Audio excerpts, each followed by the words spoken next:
São José dos Campos, a cidade inteligente das indústrias, da tecnologia e também das áreas verdes e dos parques, viu? Afinal de contas, são vários por aqui.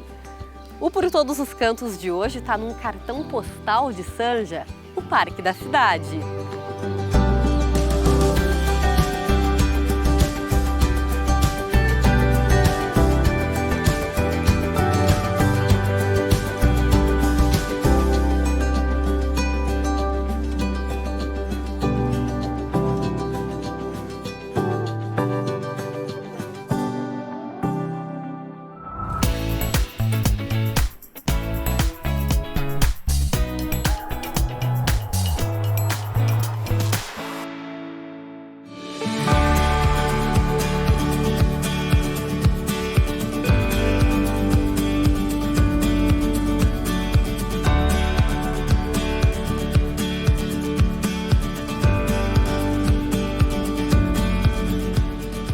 O Parque Roberto Burle Marx, conhecido popularmente como Parque da Cidade, é um espaço amplo que oferece muito verde numa área de quase 1 milhão de metros quadrados, e esse patrimônio foi tombado pelo CONFAC.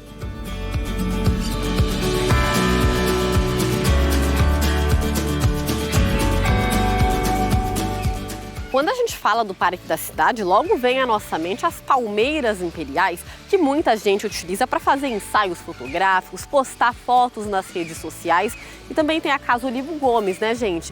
Mas vocês já pararam para visitar outros pontos daqui? É o que a gente vai fazer hoje, uma trilha pelo parque.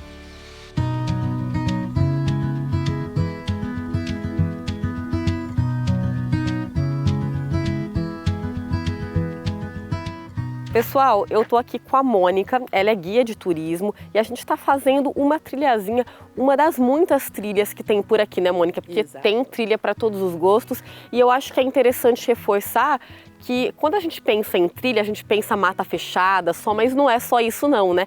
Inclusive, os caminhos eles são planos, são mais abertos, então quem tem alguma deficiência, de repente, também pode vir, né? São trilhas acessíveis. Exatamente, né? É possível que criança, um idoso, alguém que possua alguma necessidade especial, né, para caminhar, ela pode vir acompanhada aí de um parente, de um amigo, ela consegue usufruir de tudo que o parque tem. Muito interessante. São mais ou menos quantas trilhas assim? Olha, nós temos em média aí 5 trilhas, tá? Que a maioria das pessoas fazem. E temos trilhas mais escondidas também. Legal. E aí tem as bifurcações também, mas aí já são locais que são pouco habitáveis, né? Assim, sim. Geralmente as pessoas não vêm muito. Aqui preferem. A gente está num canto um pouco mais distante, né? De onde a maioria das pessoas costuma ficar, da entrada do parque. Essa é bem separada, né? E as pessoas gostam bastante também, né? De tudo que elas podem aproveitar, conhecer a fauna, a flora, tudo que pode ser explorado no bom sentido em cada trilha.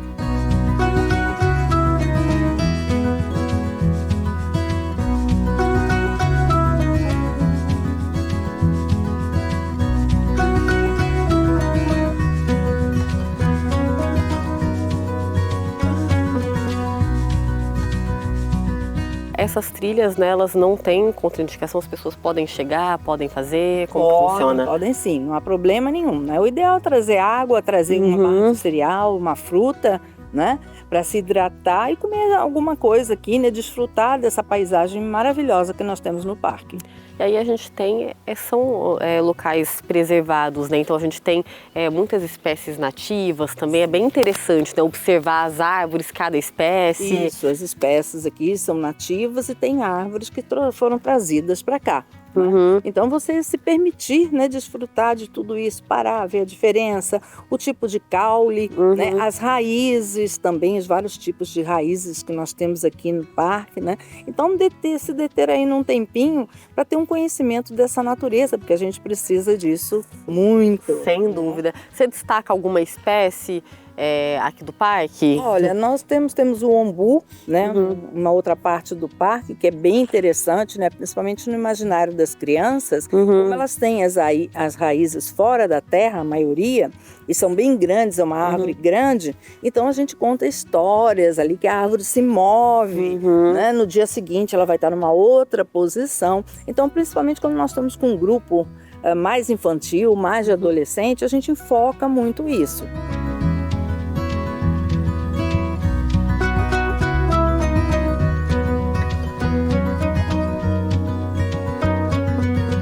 Em São José a gente fala muito do turismo de negócios, o turismo científico, de certa forma até o turismo religioso, porque a gente está numa região que tem cidades próximas, então muitas pessoas desembarcam aqui em São José, né, a principal cidade da região, mas a gente também tem um turismo muito forte, né, de natureza, não só São Francisco Xavier.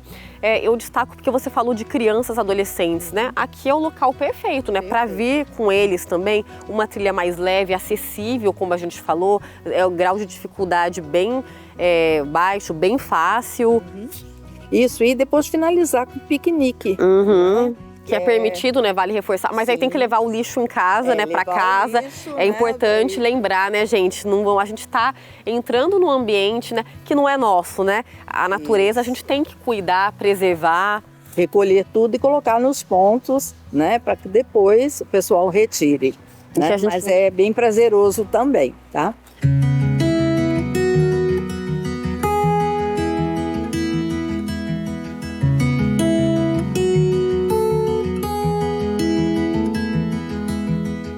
E nas andanças pelo parque, descobri que num canto um cadinho escondido tem uma nascente, vocês sabiam?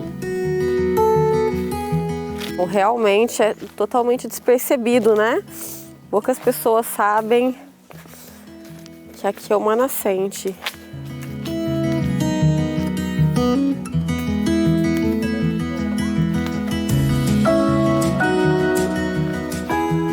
Mônica, aqui é a nascente, e onde que ela deságua? Aqui é a nascente, né? E ela deságua no córrego do Lava Pés. É uma região aqui bem preservada, né? Onde nós temos mata ciliar. E realmente a maioria das pessoas não conhece esse ponto aqui. Mônica e eu seguimos nossa trilha pelo gigante parque da cidade e a cada passo, uma prosa carregada de conhecimento. Mônica, a gente tem aqui também o Museu do Folclore, né, que tem experiências riquíssimas lá, né, iguarias aqui da cidade, e conta também sobre São José, né, antes de se tornar São José, a população ribeirinha que vivia aqui, né, tem toda essa história mapeada lá. Tem a parte de profissões, né, você não encontra agora tanto quem conserte sapato, né, então o sapateiro, nós temos ali o pessoal que costuravam as redes quando elas furavam, né, rasgavam, faziam esse remendo na rede, né, quem mexia com a mandioca, né, até fazer a farinha, então é todo um processo de descascar, né, lavar, moer, né, depois peneirar, torrar, né? Então é um processo bem longo e lá tem várias profissões que agregam um valor à cultura do Vale do Paraíba. Muito interessante.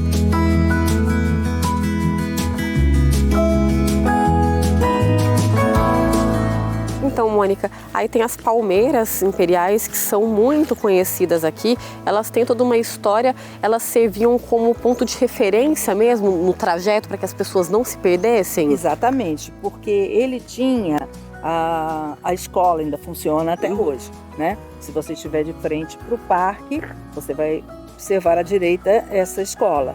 Então, naquela época, toda a frente do parque eram plantações de café. Então, nós vamos imaginar árvores, né, de médio porte, pequeno porte, que impediam as pessoas de encontrar, né, o caminho. Então, a esposa do Olivo lhe dá de presente no aniversário várias mudas de palmeiras. Então, ele resolve demarcar esse caminho. Então, qualquer pessoa, ou principalmente as crianças que estivessem no parque, elas se orientavam pelas palmeiras, né? E hoje elas estão até hoje. Quem podia imaginar, né, que ia ficar linda desse jeito, linda, chamar né? tanta atenção. Chamar tanta atenção, né? Um cartão postal aqui dentro do parque, né? E que bom que está preservada até hoje, né? Sim, quantos anos atrás. Exatamente. E ainda é uma referência aqui para a cidade, um cartão postal mesmo. Cartão postal da cidade, né?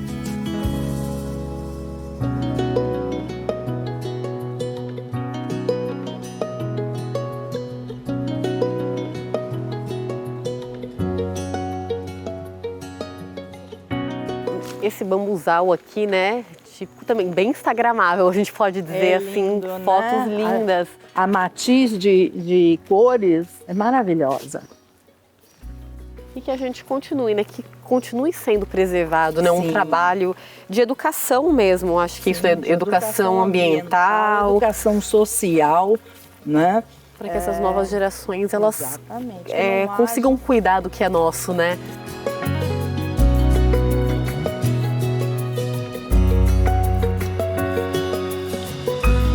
E aqui a gente está com uma plaquinha, né? Teatro da Arena. Você disse que Roberto Carlos já cantou aqui, é isso mesmo? Exatamente, no início da carreira dele, né? O Olivo Gomes trouxe o Roberto aqui para cantar, né? Não só para as pessoas convidadas, né? Como ele permitiu também que os funcionários participassem. Que privilégio, né? É um privilégio, um diferencial também. A gente percebe que o Parque da Cidade é, de fato, explorado pelos moradores, nem que seja num finzinho do dia, como é o caso das amigas Tatiane e Andréa, que gostam de caminhar por aqui. Eu gosto mais, assim, do lago, da tranquilidade que traz, o ar bom, né? Isso é uma coisa muito boa, faz a gente pensar bastante. Eu gosto de sair do trabalho, passar aqui, acho que traz uma tranquilidade, o lugar é bonito, paisagem, né? A gente escuta, acho que tem uma conexão também, né, com a natureza, acho que isso acalma e ajuda a gente no outro dia, eu falo que tira o estresse da gente caminhar aqui. Vocês estão curtindo? Então se liguem só no que ainda tem por vir.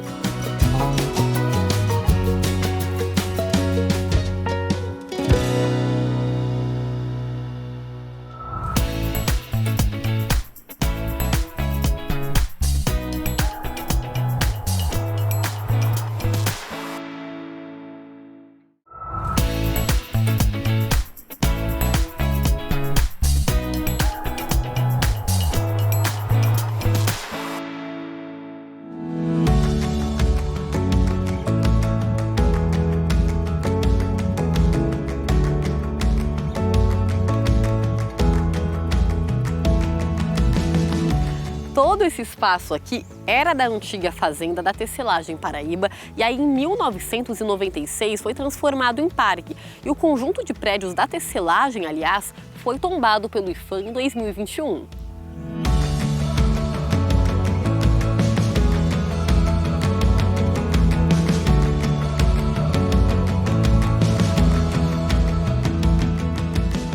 E pessoal, eu tô aqui com o Ademir, que é arquiteto.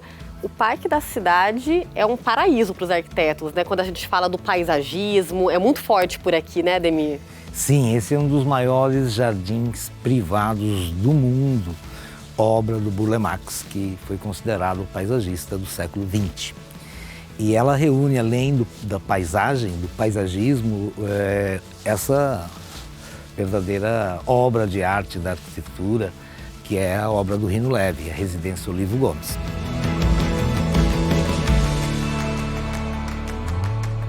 Essa residência aqui, que é palco para ensaios fotográficos, é um cartão postal do parque, né, dentre tantos outros que a gente tem aqui. Conta um pouquinho da peculiaridade, da construção. Ela é bem grande, né, assim, por dentro, vários quartos, toda a arquitetura, como ela foi pensada para aquela época, né, bem à frente do tempo, né? Perfeito. É uma obra concebida em 49 pelo escritório Rino Leve, associados, e ela tem um programa muito especial, porque na verdade não era para uma família, era para várias famílias. Então nós temos um setor de quartos bem destacados, são 10 quartos praticamente, considerando um escritório. Esses quartos eram agrupados a cada 2 quartos com um banheiro e ali residia uma família, um dos filhos. O patriarca, o Olivo Gomes, ele morava em São Paulo e para cá veio a partir do início da década de 50, quando fica pronta a casa em 51. E viveram aqui até a década de 90, enfim, os descendentes do Olivo Gomes.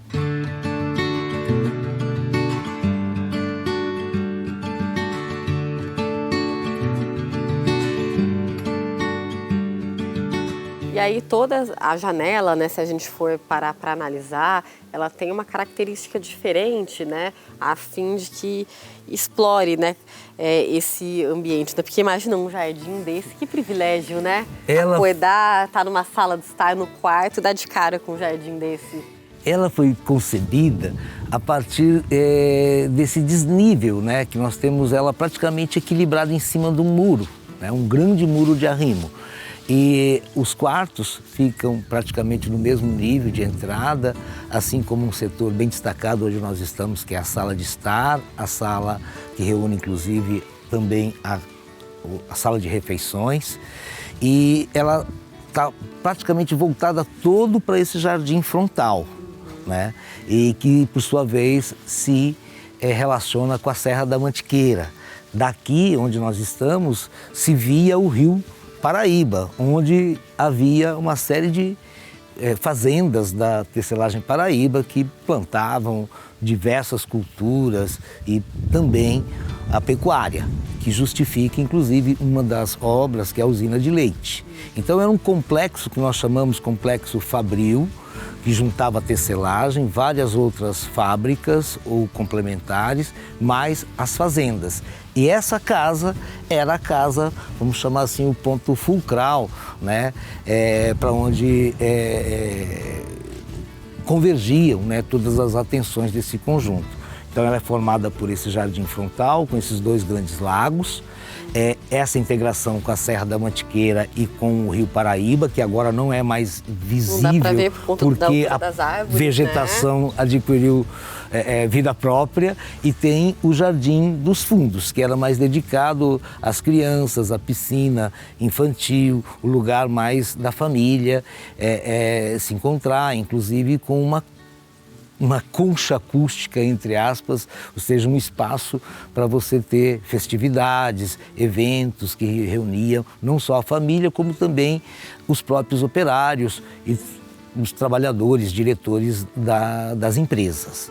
Então, em torno dessa casa, reunia-se a vida social toda da família, e ela, pelas suas dimensões e pela importância que teve na obra do próprio Rino Leve, do próprio Burle Marx, aqui é que eles vão tornar-se parceiros de várias outras obras que vão fazer pelo Brasil, né? Onde se destaca, por exemplo, o Paço Municipal de Santo André, que é onde nós temos de novo essa dupla, né? Em outras obras aqui dentro próprio da tecelagem Paraíba, que tem outras obras onde Burle Marx e Rino Leve trabalharam, juntando aí paisagismo e arquitetura.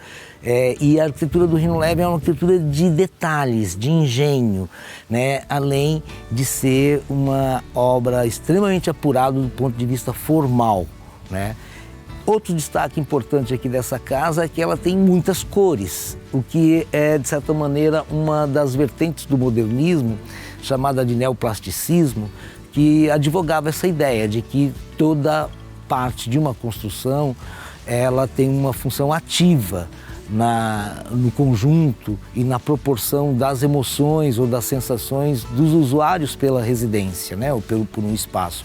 Então, por isso que cada parte tem uma cor específica que foi pensada por um artista. Quanta história preservada, né, que a gente nem imagina, é uma descoberta atrás da outra. Vamos então fazer um tour pela casa, Ademir, para a gente ter mais informações. Tem a questão dos azulejos também, já a gente vai falar sobre isso. Legal que está tudo preservado, né? Bora então!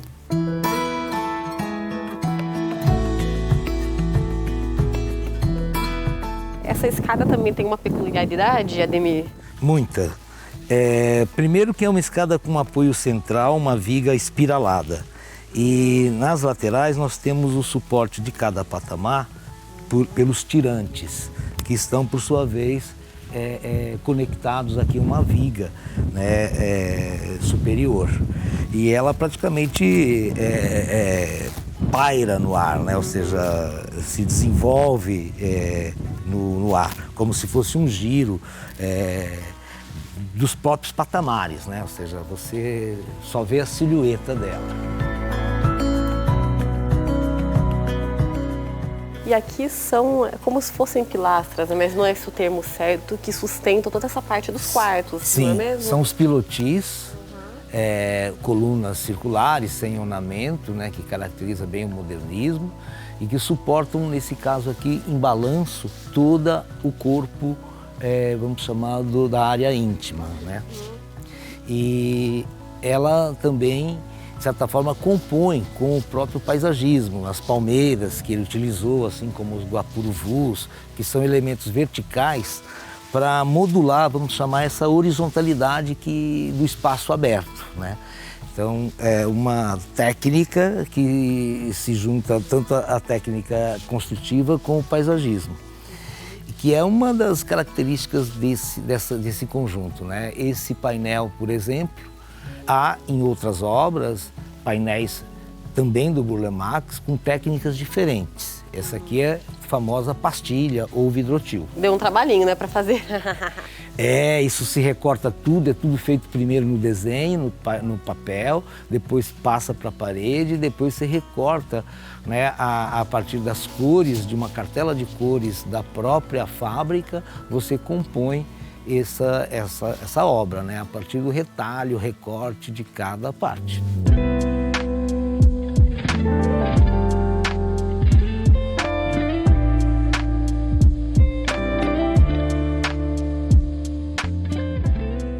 E aqui, então, era ali a área de serviço, aqui a casa dos funcionários? Exatamente, aqui ficavam os funcionários da casa e aqui o espaço do estacionamento dos carros e aqui a área de trabalho. Área de serviço, cozinha, os funcionários comiam ali também, naquele espaço? Exatamente, ali o lugar de refeição dos funcionários. E, por incrível que pareça, essa é um dos lugares para se chegar na casa. Se chegava pela área dos fundos. Dos fundos.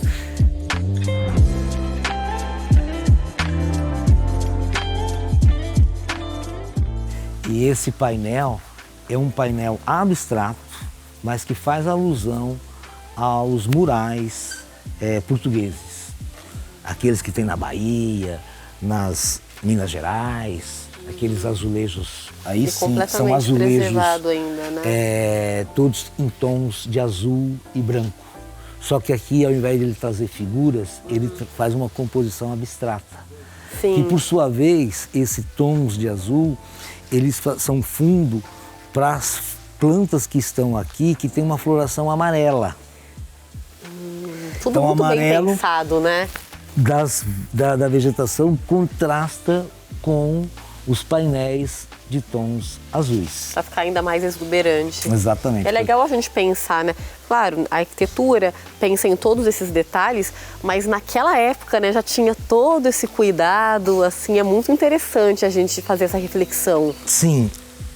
Se partia de um princípio que a arquitetura é uma arte integral, que ela reúne a pintura, ela reúne a escultura, ela reúne o paisagismo, que é visto pelo Burle Marx como uma pintura, como algo que tem vida, mas que, antes de mais nada, a função é de ser agradável, né, aos olhos, né, à sensibilidade. E, Ademir, aqui tem um detalhe muito interessante, gente, que foi pensado lá atrás, que esses espaços aqui não tinham ar-condicionado, né? Eles serviam justamente para ventilar a despensa, todo o ambiente. Perfeitamente. A ventilação cruzada é um recurso muito utilizado pelos arquitetos modernos e aqui é o sistema de ventilação e de aeração da despensa, né? é um conjunto de aberturas com telas, uma pingadeira, né? Ou seja, todo cuidado para que a água, inclusive o tipo de cerâmica que é utilizado, todo próprio para isso. E lá em cima um sistema também de circulação. Então você tem o ar quente saindo por cima e o ar frio entrando por baixo. E eu continuei o tour por alguns pontos da parte interna da casa e a cozinha me chamou a atenção. Pessoal, olha só que interessante, vocês estão vendo esses blocos aqui de vidro? Eles foram colocados aqui de uma forma que a luz natural fosse aproveitada o máximo possível e dessa forma, olha só, iluminando a pia. E aí facilitava também o manuseio dos alimentos. E é muito interessante, né, a gente pensar como que lá atrás isso já foi pensado, projetado com tanto rigor.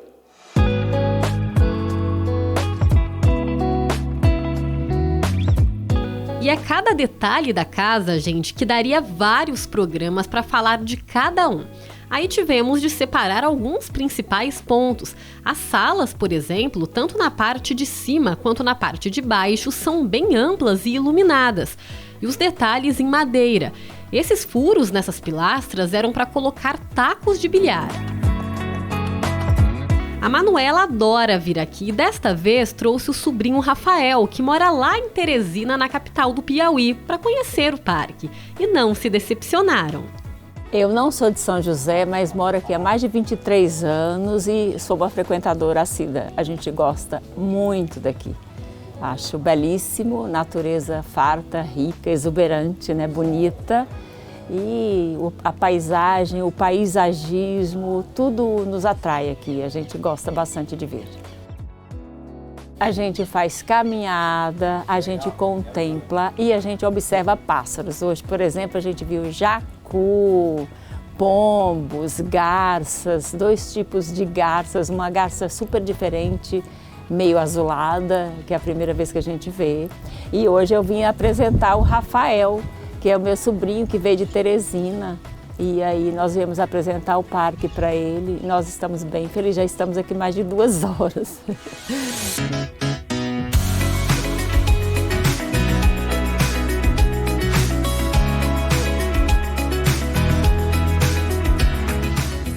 O Parque da Cidade é um local bem tradicional aqui de São José, né, gente?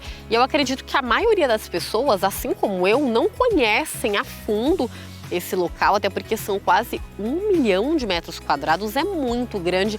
E eu fiquei aqui refletindo, será que a gente tem parado para conhecer os locais da nossa cidade? Muitas vezes a gente reclama que não tem muito o que fazer, principalmente no fim de semana, num domingo. Mas, gente, olha só, um espaço como esse, grande, dá para você vir, trazer seu fone de ouvido, trazer um livro, né, fazer um piquenique, ficar tranquilo, sabe? Refletindo, pensando na vida, não só aqui, como tantos outros locais. Eu acho que essa é a mensagem que fica no Por Todos os Cantos, que a gente tem que conhecer de fato e dar valor no nosso quintal, na nossa casa.